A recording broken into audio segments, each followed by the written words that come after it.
Heavenly Father, we thank you for this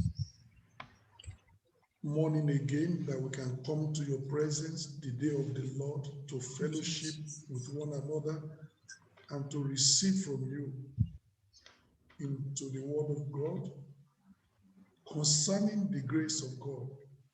Oh Lord, let that grace appear unto your people. Amen. Let everybody be partakers of this heavenly grace in Jesus' name. Amen. Open our eyes to see where we ought to be, where we can be by the grace of God.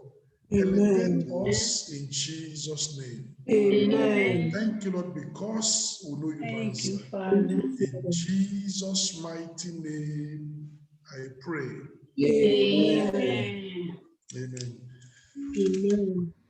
This morning and next week, by the grace of God, we'll be looking at this message, the transforming power of grace.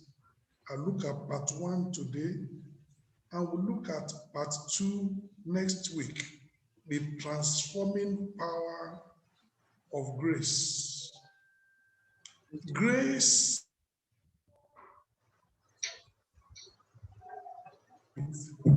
especially because of its transforming power to change lives. When grace enters into any life, a new destiny begins. All things pass away, all things become new. In Ephesians chapter 2, let's see what grace does. Let's see how grace transforms and changes lives.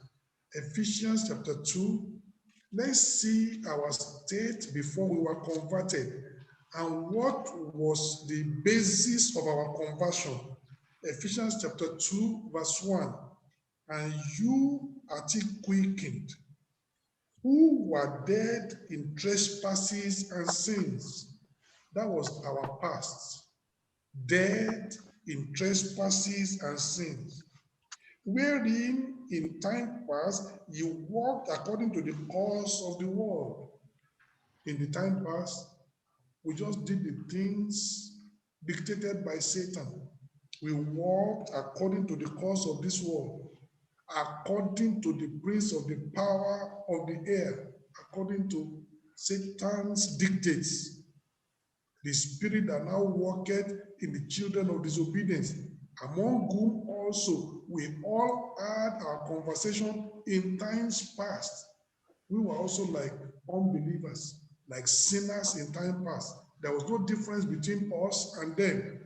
The Bible says, in the lust of the flesh, fulfilling the desires of the flesh and of the mind, and were by nature children of wrath, even as others.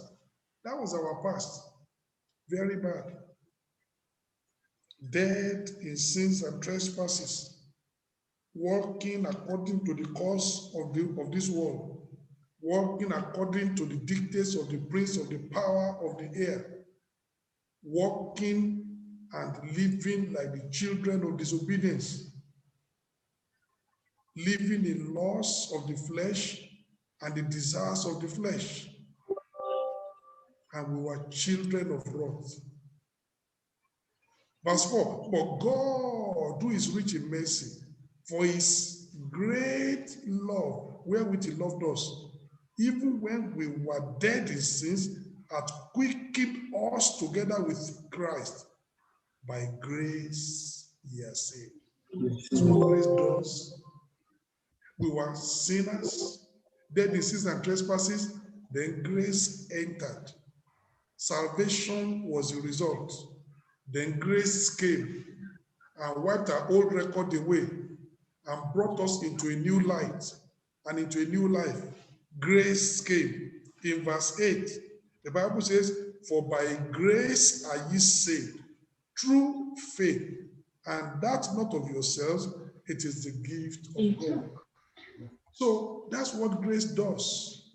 When grace enters into any life, a new destiny begins.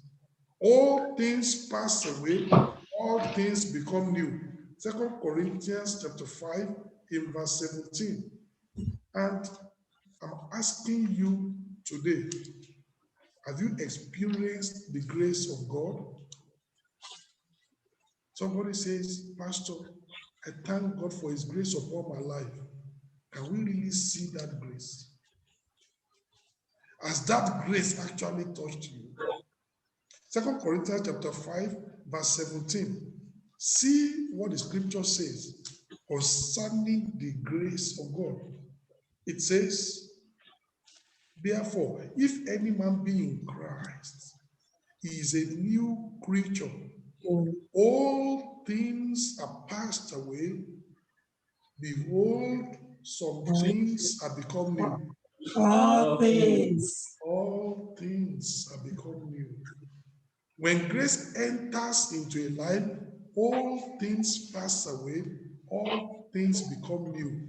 There's a total transformation in Titus chapter 2. That's why some people don't understand when the Bible talks about grace. They mistake it completely. You cannot see any change in their lives, but they say, I've experienced the grace of God. That's not the Bible grace. The kind of Bible grace we are talking about, all things will pass away. Titus chapter 2, verse 11. It says, for the grace of God. What does the grace of God bring? For the grace of God that bringeth salvation. Somebody says, I have experienced the grace of God, but we cannot see salvation in your life.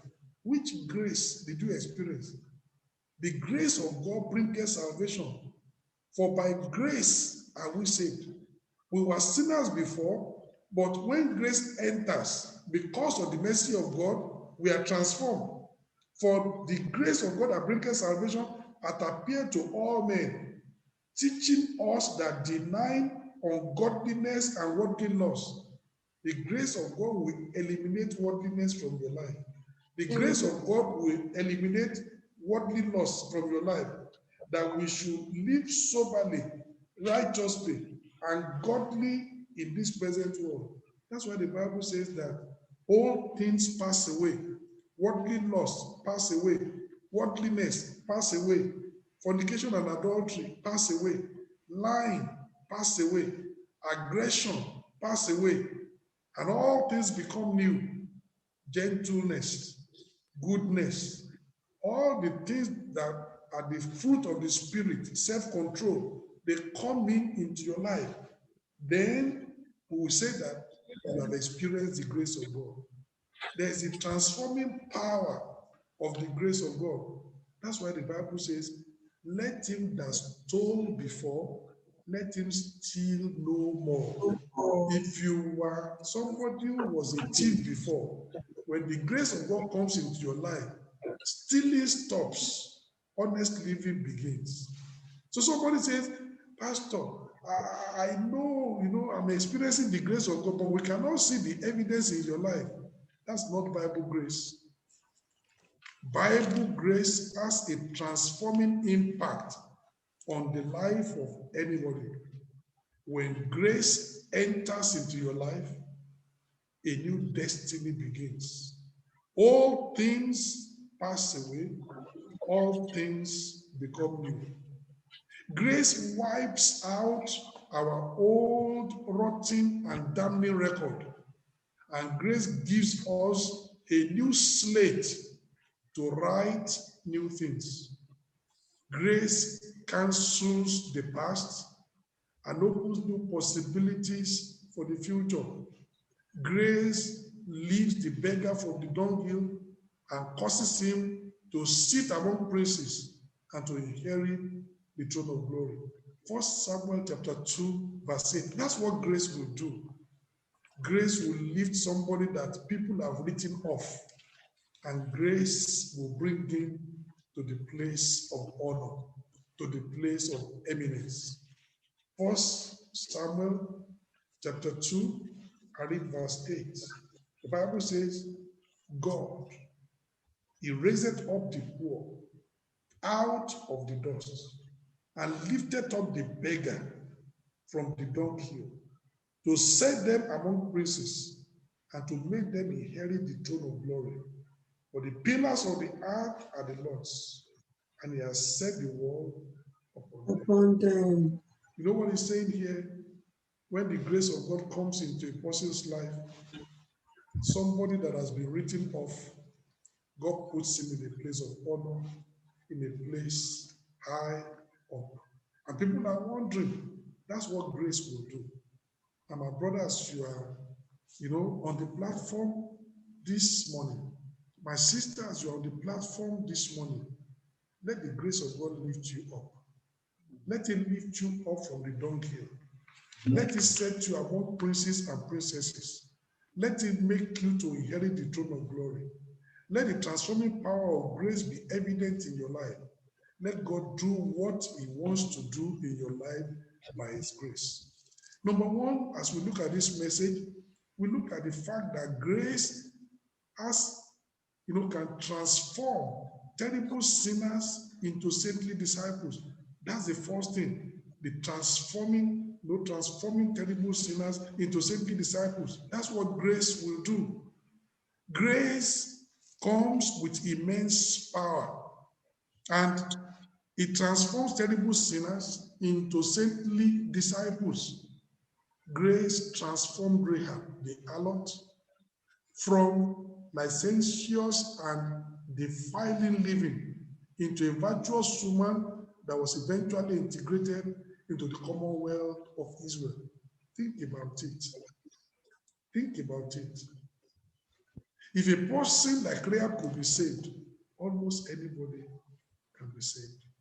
This was a woman written off, family has written her off, community has written her off. People only see her as a dustbin.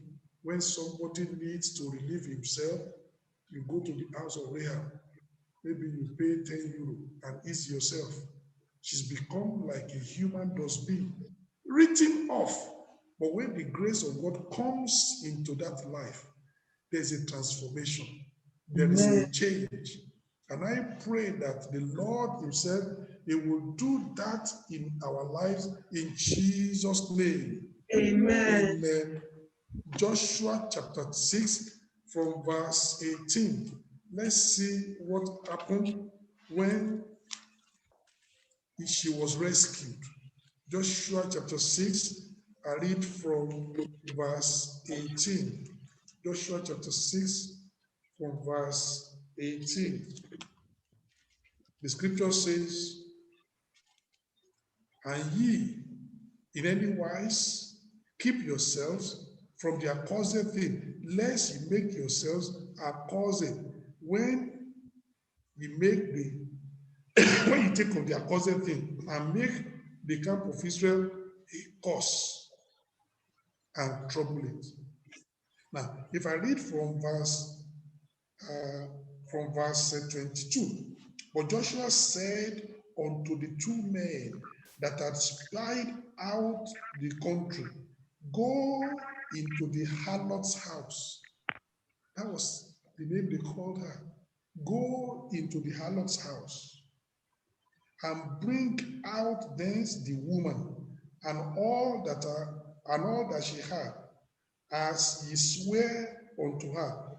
And the young men that were spies went in and brought out Rahab and her father and her mother and her brethren and all that she had, and they brought out all her kindred and left them without the camp of Israel. You may be wondering, why did they leave them behind outside the camp of Israel?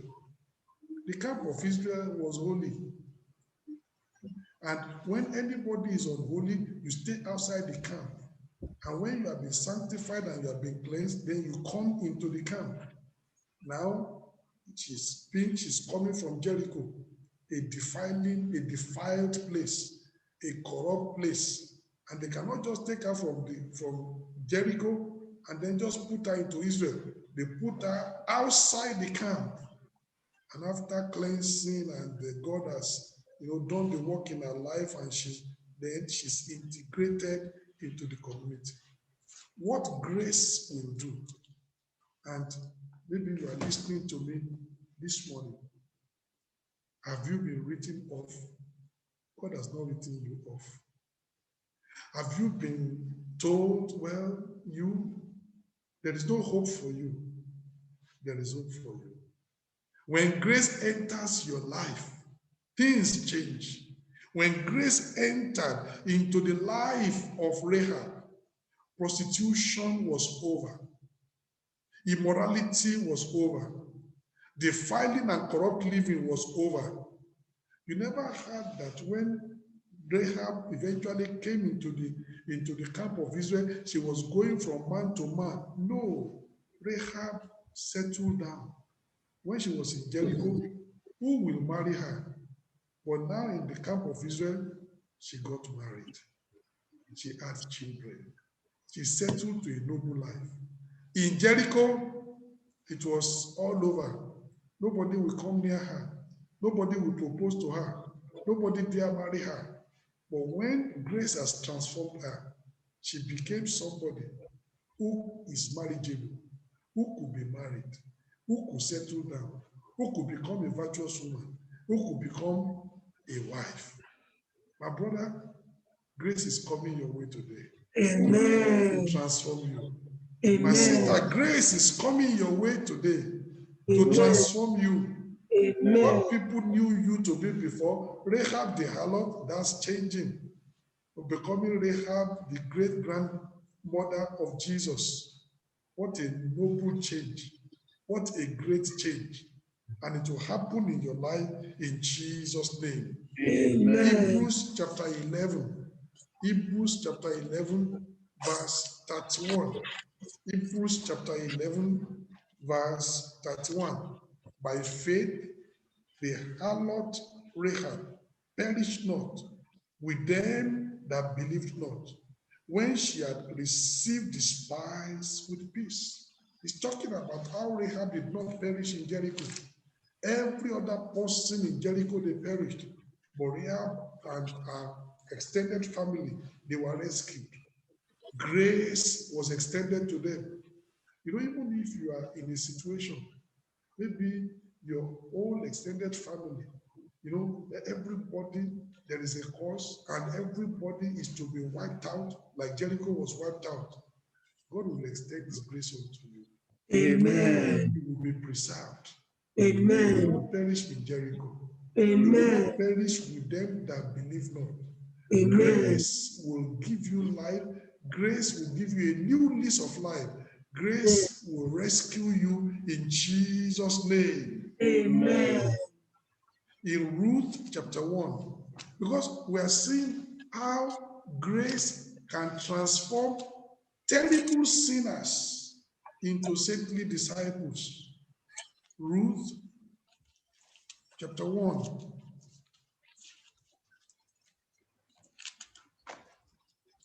I read, we're talking about the life of Ruth. If you read with me from verse 11, and Naomi said, "Turn again, my daughters. Why will you go with me? And are there yet any more sons in my womb that they may be your husbands? Go turn again, my daughters. Go your way. For I'm too old to have an husband. If I should say, I have hope, if I should have an husband also tonight, and should also bear sons, will ye tarry for them till they were grown? Will you stay for them from having a husband? Nay, my daughters, for it grieveth me much for your sakes, that the hand of the Lord is gone out against me. And they lifted up their voice and wept again. And Orpah kissed her mother-in-law, but Ruth clave unto her. And she said, Behold, thy sister-in-law is gone back unto our people and unto our gods. Return thou after thy sister-in-law. Offer return back to our people and to our gods. I pray that you will not return back to idolatry. Amen. You will not return back to the vomit that you have already, put out like a dog and swallow it again in Jesus' name. Amen. And she said, behold, thy sister-in-law is gone back unto our people and unto our gods. Return thou after thy sister-in-law. And Ruth said, entreat me not to leave thee, or to return from following after thee. For whither thou goest, I will go, and whither thou lodgest, I will lodge. Thy people shall be my people, and thy God my God. And where thou diest, will I die, and there will I be buried. The Lord do so to me, and more also, if aught but death part thee and me. Amen. That's how Ruth eventually went with Naomi. Orpah went back to our people and our gods, and that was the last we have heard of her. But Ruth chose the path of grace. And Ruth said, I'm choosing a new people. Your people will be my people. Your God will be my God. I'm abandoning my people. I'm abandoning the idols of our land. Grace. Grace transformed Ruth from an idolatrous background into a cleansed soul in the land of Israel. And she lived among God's people. Look at verse 22. The Bible says in that passage that both of them, they came to the land of Israel, to Bethlehem, Judah, at the beginning of barley harvest. So we have seen how grace transformed Rahab, how grace transformed Ruth. Let's see how grace transformed all the apostles. You remember the story in Acts chapter 9, but go with me to 1 Timothy chapter 1, when Paul was giving his own testimony, when he was telling about his own life, when he was describing where he has come from. 1 Timothy, I read from chapter 1, from verse 12. 1 Timothy chapter 1, verse 12. And I thank Christ Jesus our Lord, who hath enabled me. The Lord will enable you. Amen. Grace will enable you. Amen. For that he counted me faithful, putting me into the ministry. Who was Paul before? A blasphemer and a persecutor and injurious, deadly sinner. Terrible sinner. And then he said, but I obtained mercy. That's grace. This day you will obtain mercy. Amen. Because I did it ignorantly in unbelief. And the grace of our Lord was exceeding abundant with faith and love, which is in Christ Jesus. This is a faithful saying and worthy of all acceptation, that Christ Jesus came into the world to save sinners, of whom I am chief. Paul said there are some people, they call them sinner, but me, they call me chief sinner. You know, when you call somebody chief sinner, he has passed the ordinary. There are sinners and there are sinners. This one is chief sinner. And Paul said, if you have ever heard about sin, if you have ever heard about sinners, when you have looked at a sinner, just know that where that one has ended, that's where I started. That's where my own starts. That one is a sinner. I am a chief sinner. But you know what he said? Look at in verse 14. And the grace of our Lord was exceeding abundant. Do you understand that? When the Bible says, where sin abounds, grace much more abounds. The more terrible sinners are, the more tremendous grace is available to transform terrible sinners into saintly disciples. That's what grace will do, transforming terrible sinners into saintly disciples. And look at this terrible sinner, chief of sinners, a blasphemer, a persecutor, an injurious individual. He said, I received mercy. The grace of God transformed me. In verse 16, howbeit, for this cause I obtained mercy, that in me first Jesus Christ might show forth all long suffering, for a pattern to them which will hereafter believe unto life everlasting. Everlasting. But I want you to see what Paul said. The grace of God was exceeding abundant unto him. That's the difference. That's the difference. Transforming grace. Transforming grace. Transforming grace. Grace transformed an injurious and wicked Saul of Tarsus into a saved Paul who became a saintly disciple. In Acts chapter 8, I'm showing you terrible, terrible sinners. And if grace can transform them, what have you done that grace cannot transform? Acts chapter 8, let's read from verse 9. Acts chapter 8. And there was a certain man called Simon, which before time in the same city used sorcery and bewitched the people of Samaria. This was a sorcerer. This was a wizard who was deceiving people, bewitching people, giving out that himself was some great one, to whom they all gave heed, from the least to the greatest. He manipulated everybody. Everybody was subjected to him, from the youngest to the oldest, from, the person, on the street to the king on the throne. Everybody was under his control. To whom all gave heed, from the least to the greatest, saying, this man is the great power of God. And to him they had regard, because that of a long time he had bewitched them with sorcery. He was bewitching them, controlling them, manipulating them. But verse 12, but when they beheld Philip preaching the things concerning the kingdom of God, he brought the gospel. And the name of Jesus Christ, they were baptized, both men and women. Look at verse 13. Then Simon himself did what? Believed also. Simon himself believed also.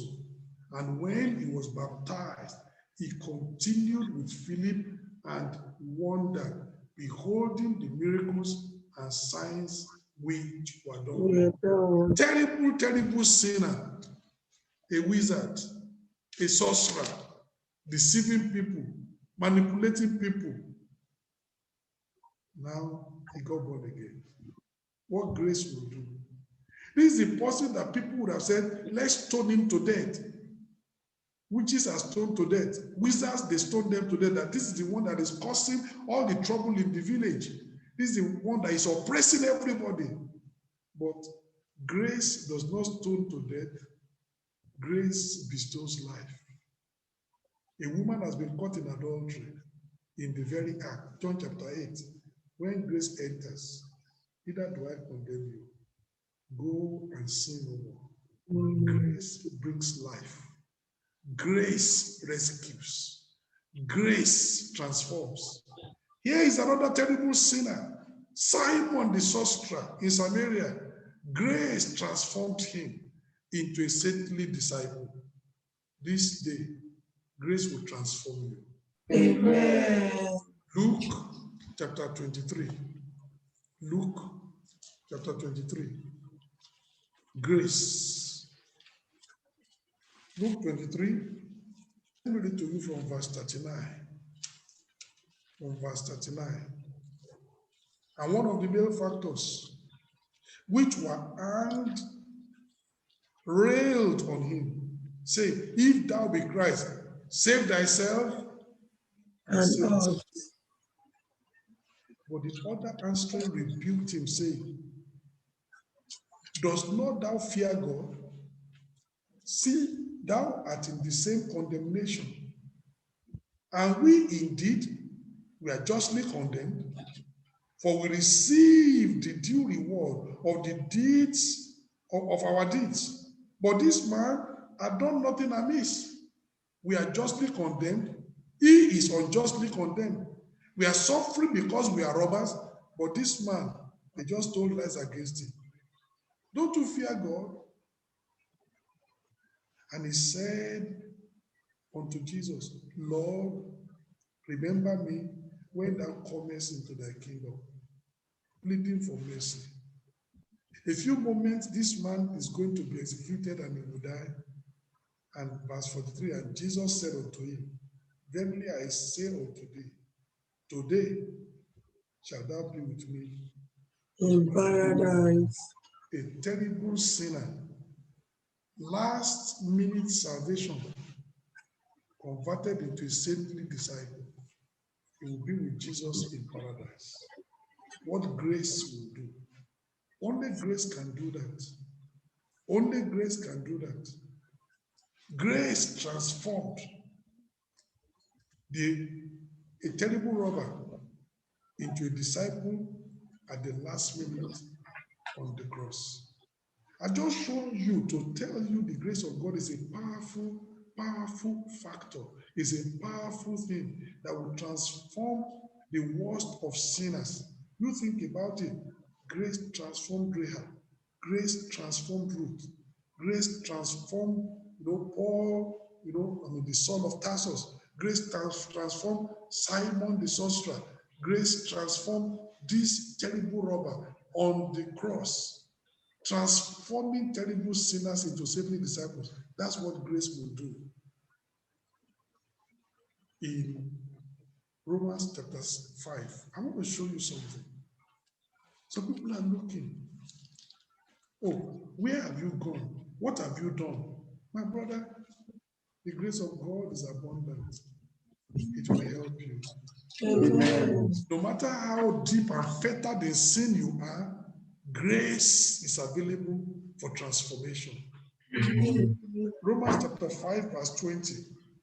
Moreover, the law entered that the offense might abound. But where sin abounded, grace did much more abound. The more the sin, the much more the grace. God's grace is greater than any sin, in quality and in quantity. God's grace is a great grace. We have sung it this morning. At Calvary, grace was free, and it's still free today. Here it says, where grace, sin abounded, grace did much more abound.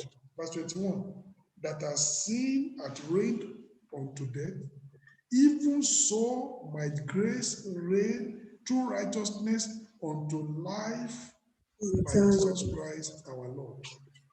Sin reigns unto death, but grace reigns unto life. The wages of sin is death, but the reward of grace is life. Grace transforms, transforming terrible sinners into saintly disciples. Grace, where sin abounds, grace much more abounds. The more terrible sinners are, the more tremendous the grace available today. That's why you can never write anybody off. No matter how fettered in sin, no matter how deep in sin, if that individual can allow the grace of God to enter his life, it's going to be a new story. A new destiny will start. A new situation will start. All things will pass away. All things will become new. So number one, grace transforms terrible sinners into saintly disciples. Are you on the platform this morning? Are you fettered in sin? Whatever it might be, fornication, adultery, maybe you have committed abortions, maybe you have even murdered people before, whatever it might be, lying, aggression, fraud, whatever it might be, grace of God can transform terrible sinners into saintly disciples. Are you involved with Yahoo business, fraud, just milking people? The grace of God can transform you, a terrible sinner, into a saintly disciple. The Bible says the grace of God that bringeth salvation has appeared unto all men. If you allow that grace to appear unto you today, if you allow that grace to come into your life today, there will be a great transformation. Number two, what does grace do? The transforming power of grace. Grace will transform total strangers into serving dignitaries. Grace will transform total strangers into serving dignitaries. What does that mean? Ephesians chapter 2. Ephesians chapter 2. I read verse 12. Ephesians chapter 2, verse 12. That at that time ye were without Christ, being aliens from the commonwealth of Israel, and strangers from the covenants of promise, having no hope, and without God in this world. My brethren, that was our former state.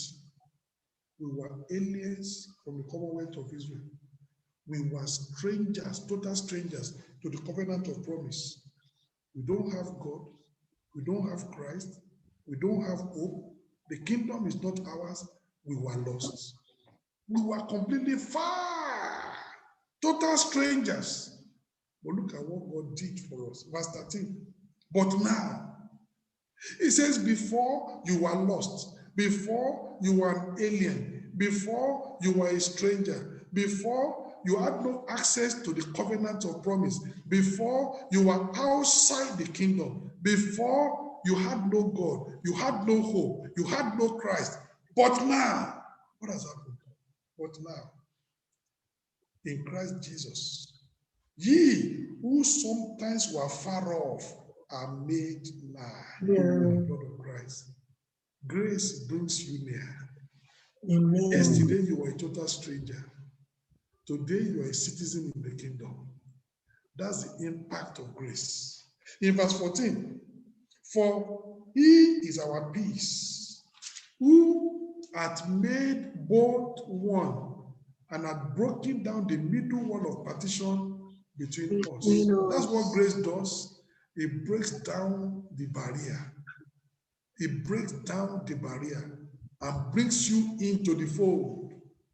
Having abolished in his flesh the enmity, even the law of commandments contained in ordinances, for to make in himself of twain one new man, so making peace, and that he might reconcile both unto God in one body by the cross, having slain the enmity thereby, and came and preached peace to you which were far off, and to them that were nigh.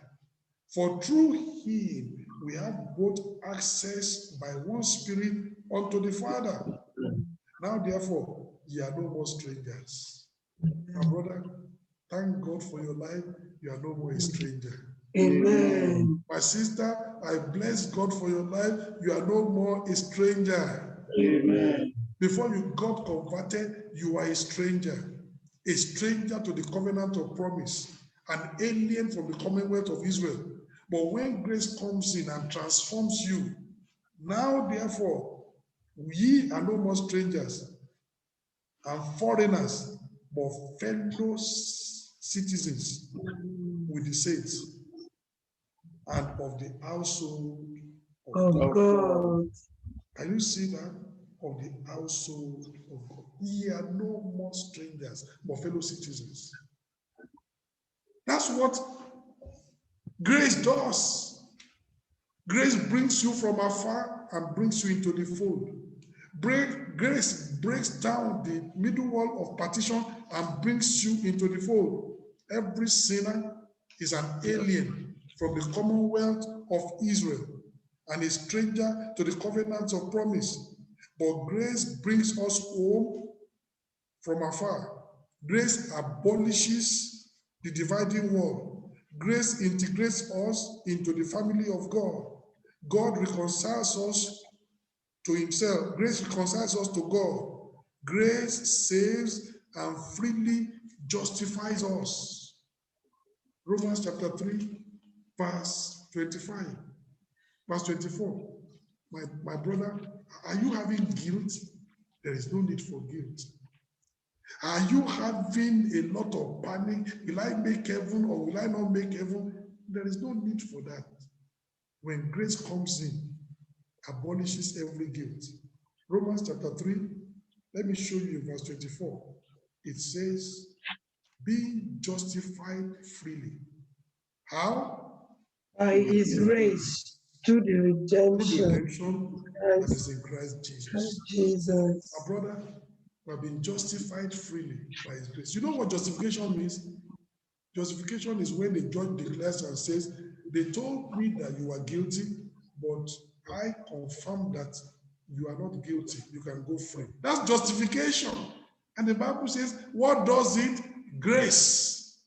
Being justified freely by his grace. Let that grace justify you today. Let it remove every form of guilt from your heart. Let it give you assurance of heaven. Let it give you the assurance that you are a child of God. Grace. Grace. So many of us are not living in the grace of God. We are not depending on the grace of God. And that's why our Christian lives are the way they are. Because you don't understand grace. But today, I pray that as you understand that grace has reconciled you to God, grace has justified you fully, that grace has brought you from afar and you are now near. Grace has abolished the middle wall of partition. Grace has made you, has turned you from a stranger into a fellow citizen. Grace has brought you, and you are no longer a foreigner, but you are a fellow citizen. Grace has brought you home. When you understand that, you feel relaxed in the kingdom. No anxiety. You know that you are a child of the Father. And I pray that the Lord himself will help you in Jesus' name. Amen. You know, if grace only brings us home, that would be good. But grace does more than that. Grace does not only bring us home, grace elevates us to a position of service, where we can serve God, where we can do things in the kingdom. So we need to understand that, however, we are not just accepted in the beloved, we have not just been brought into the fold by grace, we become useful in the vineyard of God. We become serving dignitaries in God's kingdom. My brother, as you are on the platform today, I'm asking you, what are you doing in the church? Grace does not only bring you into the fold, grace expects you are going to serve. And I'm going to show you. And if you are not serving, grace is not being made completely full in your life. If you are not committed, grace is not realizing itself fully in your life, because grace will turn total strangers into serving dignitaries, and you ought to be a serving dignitary. Grace brought Rahab into the fold, but didn't leave her that way. Grace brought Ruth into the fold, but didn't leave her that way. Let's see in Matthew chapter 1, verse 5. What else did grace do? Apart from bringing these people from outside, from afar, and then bringing them near, what else did grace do? Thank God you are saved today. Thank God I'm saved today. We need to thank Rahab. We need to thank Ruth. Somebody says, why are we thanking Rahab? Why are we thanking Ruth? Because they served in the kingdom. How did they serve? Matthew chapter 1, verse 5. And Salmon begat Boaz of Rahab, and Boaz begat Obed of Ruth, and Obed begat Jesse, and Jesse begat David. This is the lineage of Christ. Rahab came into the kingdom, and God used her as a vessel. She became a great grandmother of Jesus in the lineage. Ruth came into the kingdom, and Ruth became another one of the great grandmothers of Jesus. Can you see what grace will do? These were people with terrible lives before, people steeped in idolatry and in immorality and prostitution, people steeped in idolatry, and yet God brought them in, and God integrated them into the lineage of Christ. And today salvation can be yours, and today salvation can be mine because of Rahab and because of Ruth, because they played a part in bringing our Savior into the world. And I'm asking myself, the children of the kingdom, those who are born in Israel, those who are not brought from outside, what were they doing? Couldn't God have made them part of that lineage? God can take somebody from outside and use him greatly, yet somebody who is originally from there, where is he? Where is she? And I'm asking you, my brother, my sister, some of us were born again in deeper life. What are you doing for God? I wasn't born again in deeper life. I was born again somewhere else. I was integrated. I came. And now, national overseer, you that were born and bred in deeper life, what are you doing for God? A Ruth and a Rahab can come from outside and come and do something great for God in the kingdom. But where are the people that were born in the kingdom? We have children that are born into deeper life, and then they are born again in deeper life. What are they going to do for God? If we are not careful, others who are just, from outside will come and dominate the place. Because the people in the kingdom, they are not ready. Ruth can come from outside, and she's one of the grandmothers of Jesus. Rahab can come from a defiling life in Jericho and become a grandmother of Jesus. Where are the people that have been in the kingdom before them? Who were born, who were Israelites? Where are they? But that's what grace will do. I'm just showing you that grace is so powerful. It's so powerful. It doesn't matter what your past has been.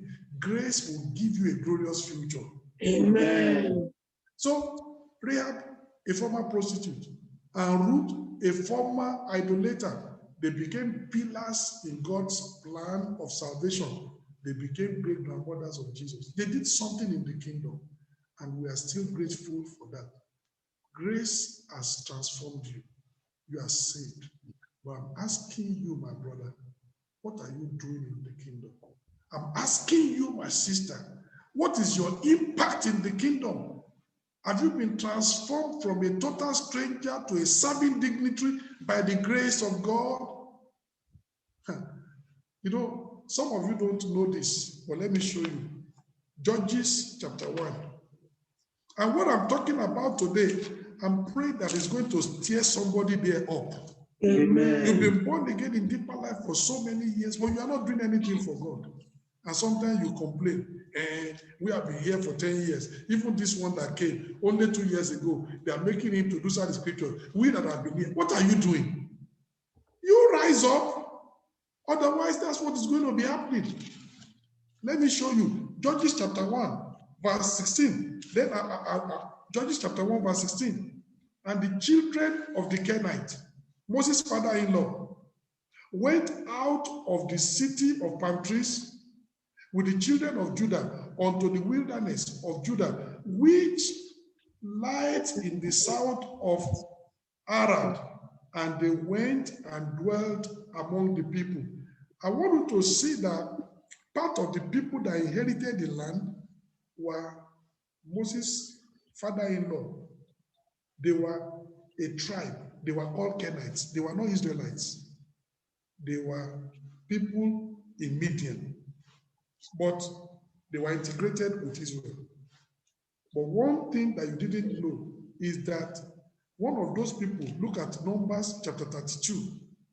Numbers chapter 32. Many people never knew that Caleb was not an Israelite. Somebody say, Pastor, is it an error? Let's read the Bible. Maybe you didn't read your Bible very well. Caleb was not an original Israelite. Numbers chapter 32, verse 12. Numbers chapter 32, verse 12. Except, it says, save Caleb, the son of Jephunneh, the Kenizzite, and Joshua, the son of Nun, for they have only followed the Lord. Caleb was a Kenite. Here is called a Kenizzite. He was not originally a citizen of Israel. He was a foreigner. He was a stranger. But grace brought him in. Eventually, Caleb became one of the heads of the tribes of Israel. He was not an Israelite. He became one of the heads of the tribe of Israel.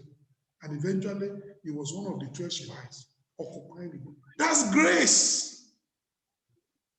An outsider, a total stranger. Grace brought him in. Grace elevated him. And he became a serving dignitary. And I'm asking myself, those who did not need to be integrated, those who were born in-house, those who are original Israelites, what are they doing? Grace is bringing an outsider from afar and elevating him. Grace should do something for those inside the house. But if they are not committed, if they are not serious, if they are not consecrated, what will grace do in their life? Grace transforming total strangers into serving dignitaries. You think about it. Grace transformed Caleb, a stranger, a Kenite, into becoming one of the main leaders in Israel. What a transformation! Paul was a dangerous murderer, but he became a champion apostle in the church of the living God. Champion apostle. Why? Grace. Grace transformed this total stranger and transformed him into a serving dignitary. Matthew chapter 3. This is a challenge for all of us today. A challenge for you, my brother. A challenge for you, my sister. You know what God is saying? Let me show you.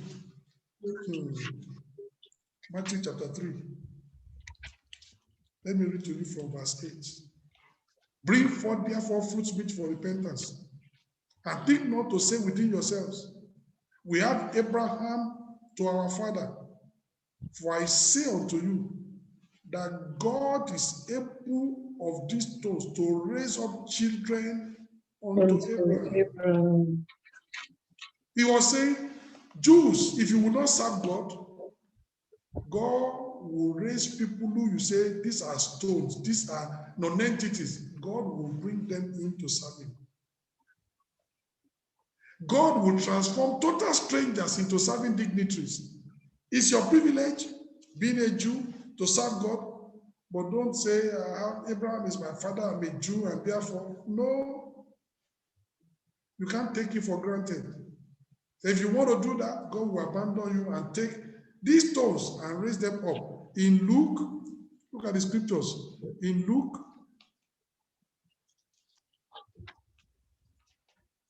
chapter 19. See what the Bible says. Luke chapter 19, verse 40.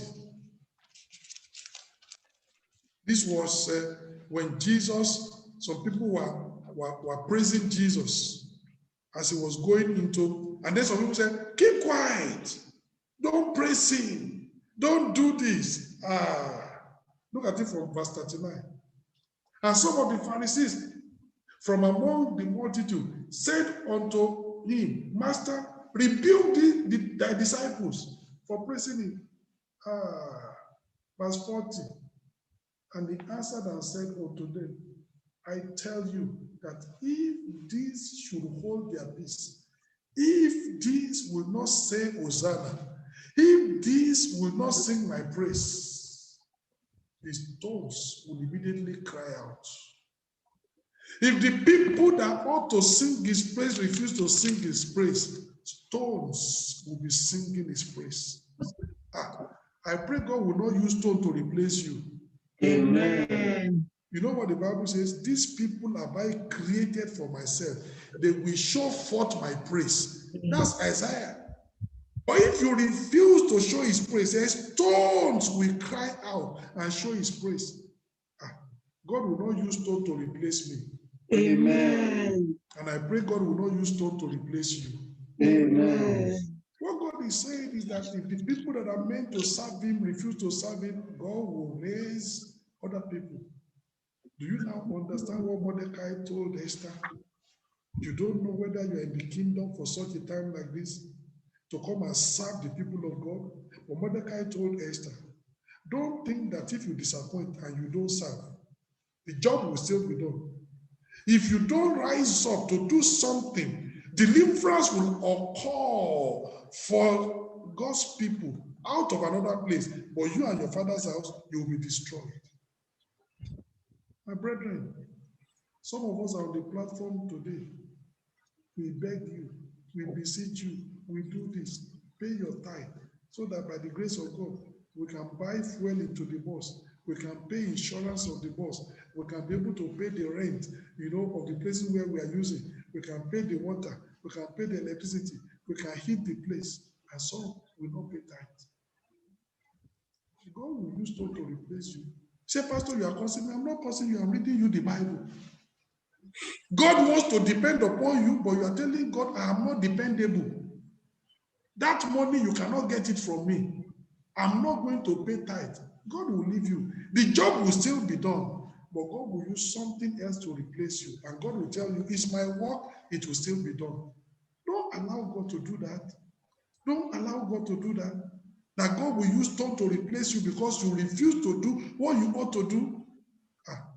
God will not use stone to replace me, and I pray he will not use stone to replace you. Amen. These people said, tell your disciples not to be shouting Hosanna. Tell them not to be praised. Jesus said, if I do that, or if they refuse to praise me, these stones, they'll start crying out. Because that praise must still go out. That praise must still go forth. And the job will still be done. With or without whoever doesn't pay tithe. But today, God is putting you on your honor. God is saying, I depend upon you for my work on earth. Do what you ought to do. Honor God. Don't allow God to replace you with stones. I pray the Lord himself will help you in Jesus' name. Amen. So if the children of the kingdom will not rise up to serve God, God, through his grace, will raise up stones that stones that ordinarily have no voice. God will raise them up to sing his praise. That's what he's saying. That's what he's saying.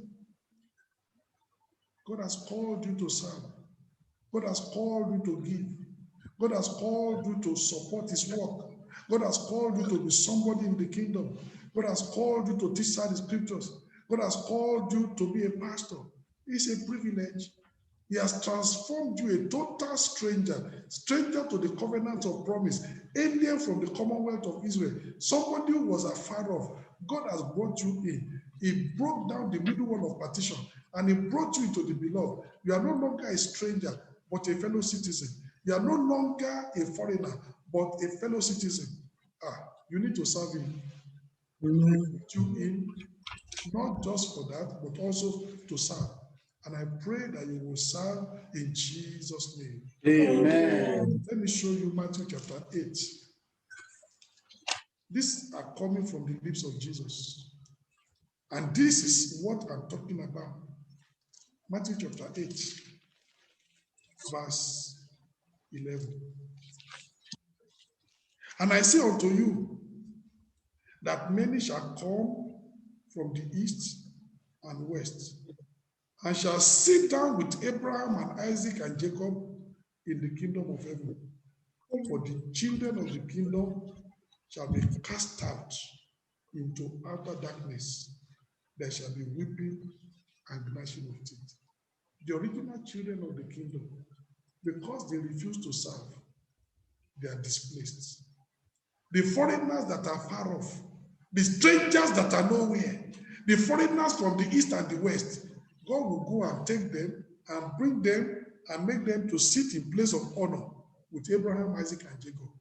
Where are the real children of Abraham, Isaac, and Jacob cast out into outer darkness? Because they refuse to do what God wants them to do. God replaces them. I pray God will not replace you. Amen. In the local church where you are, God wants you to be a pillar. But if you refuse to be a pillar, He will replace you because His kingdom is not going to collapse. His work is still going to be done. It's a privilege for you to be there, to be a pillar in the church, to be a support in the church, to serve to visit, serve to teach, serve to pastor, serve by giving, serve by helping, serve by driving the bus. It's a privilege. But you say, no, I'm not going to serve. I just want to come and enjoy my God and go away. You won't enjoy any God because God will say, this one, you have just received grace in vain.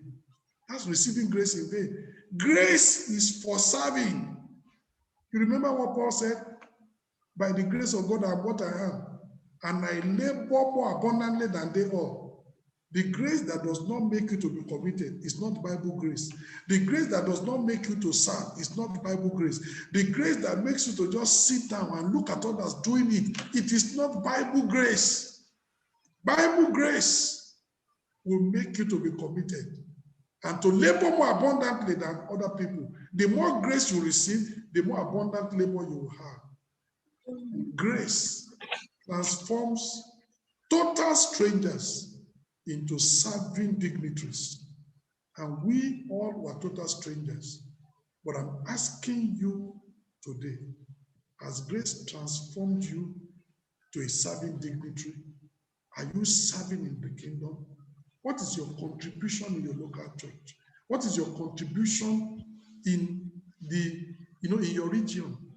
The region is suffering. Things are tough. And yet you are just looking. No help. We call night vigil. You are not there. Prayer meeting. You are not there. Come and intercede for brethren. You are not there. Come and intercede for the church. You are not. What are you offering? Your time, you are not offering. Your treasure, you are not offering. Your talent, you are not offering. Come and sing in the choir. You don't have time. If you continue like that, God will use stone to replace you. He will just pack you up. And then you'll be saying, but we were the ones that, were the foundation members of this church. We know when this church started, 2005. And this one, he came 2017, and now he's the one leading us. And we have been here. What are you doing for God? It's not just marking time. It's about rising up in commitment. Grace, true Bible grace, transforms total strangers into serving dignitaries. And I'm asking you today, has the grace of God transformed you from a total stranger into a serving dignitary? If not, the impact of that grace is not full. Last point, grace will transform total sewers into superlative destinies. You know what we call sewers? The sewer is the soak away. You know the soak away, when you open it, what does it do? It smells terribly. Smells terribly. That's why we cover the soak away. We don't open it. It smells terribly. Soak away is not for exhibition. It's to be hidden away. But you know when grace comes, it will transform that total soak away, transform it into a glorious destiny, into a superlative destiny. Even the best of men would have written Rahab off as a wasted life. Nobody could have believed that anything good could have come out of that Nazareth. They looked at Jesus and Nazareth and said, can anything good come out of Nazareth? It's written off. Can anything good come out of this one? and that every Tom, Dick, and Harry goes into the prostitute, noted prostitute of Jericho. Can anything good come out of her? People would have written her off as a wasted life, but not grace. Yes, she's dirty. Yes, she's defiled. Yes, all her life is so rotten. Yes, but when grace comes, grace will transform that total sewer into a superlative destiny.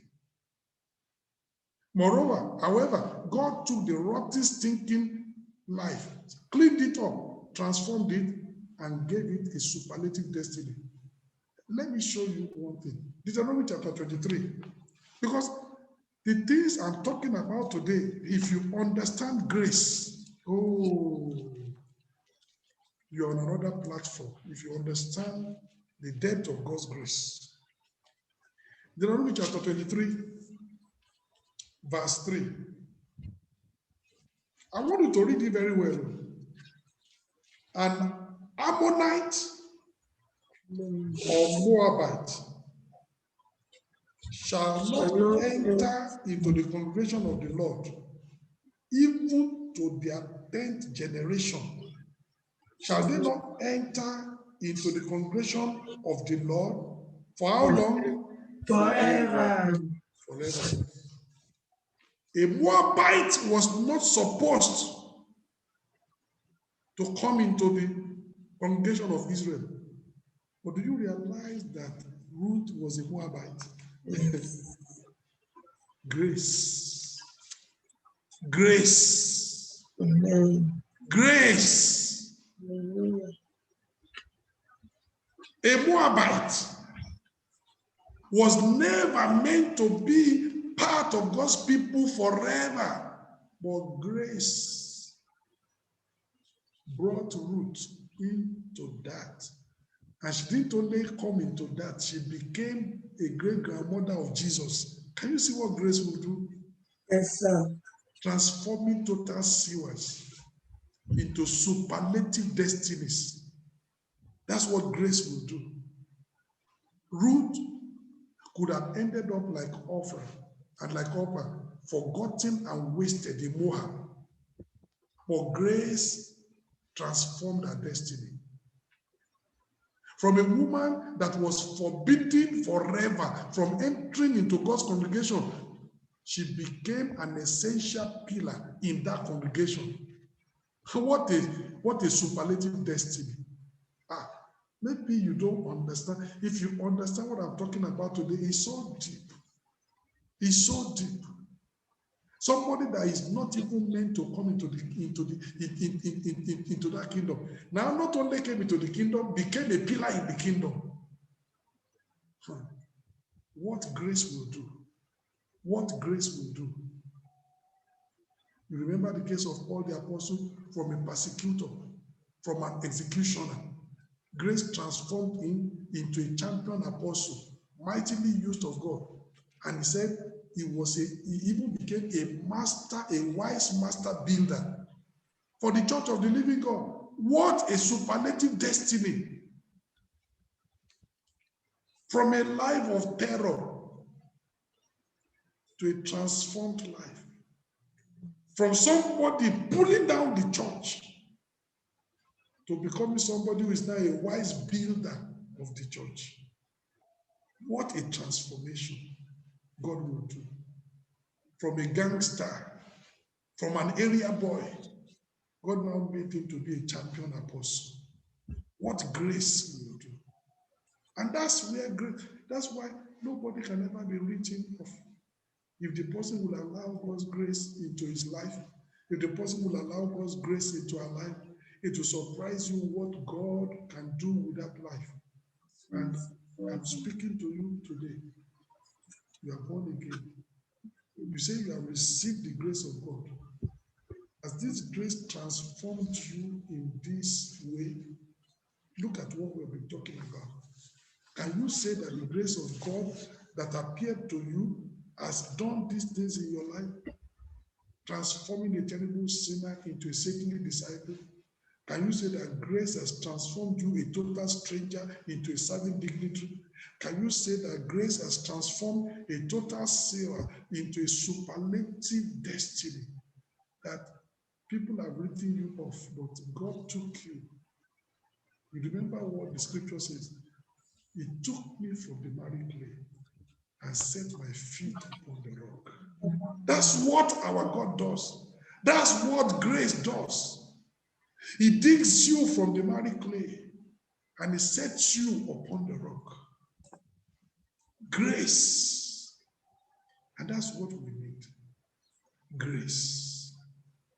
I pray that this grace will be yours.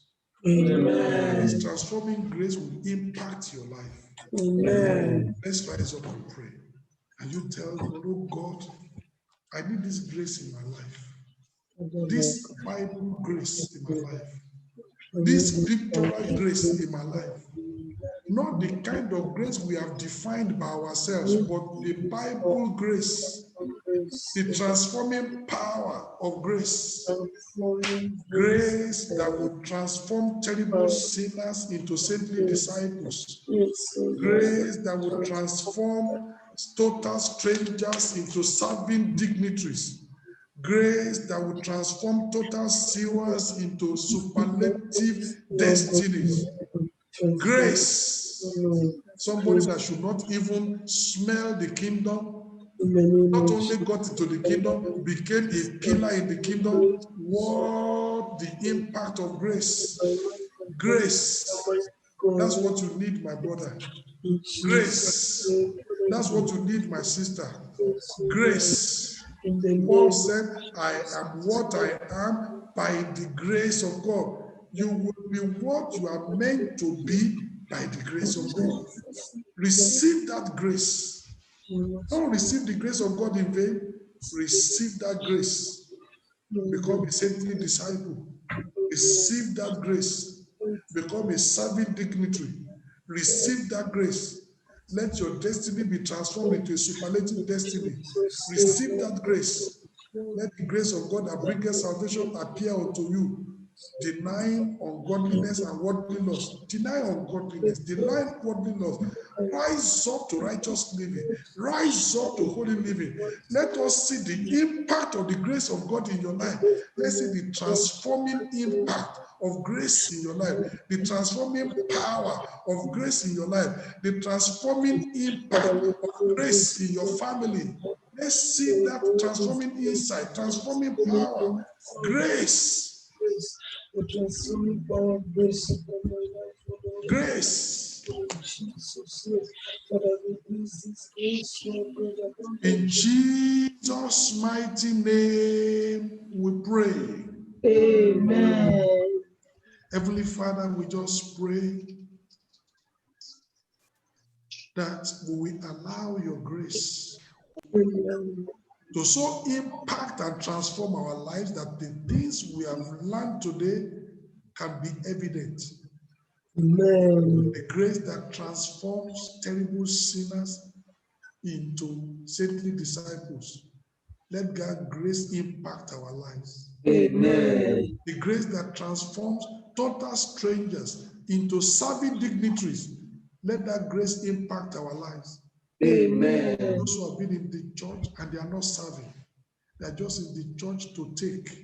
They are just in the church to hear and to receive. They are not giving their time, giving their talent, giving their substance and their treasure to serve the kingdom, to serve the Lord. We are called and saved to serve. Oh Lord, I pray, let your grace transform these total strangers into serving dignitaries in Jesus' name. Amen. We are told that David, by the will of God, he served his generation. Oh God, help us to serve in our generation in Jesus' name. Amen. Let the grace that can transform total sewers into superlative destinies, let that grace impact our life in Jesus' name. Amen. Oh God, we are surprised by your grace. We are overwhelmed by your grace. Because if a woman like Ruth that should never come into the kingdom, she didn't only get into the kingdom, she became an important pillar in the kingdom. What grace will do. How much more those of us already in the kingdom?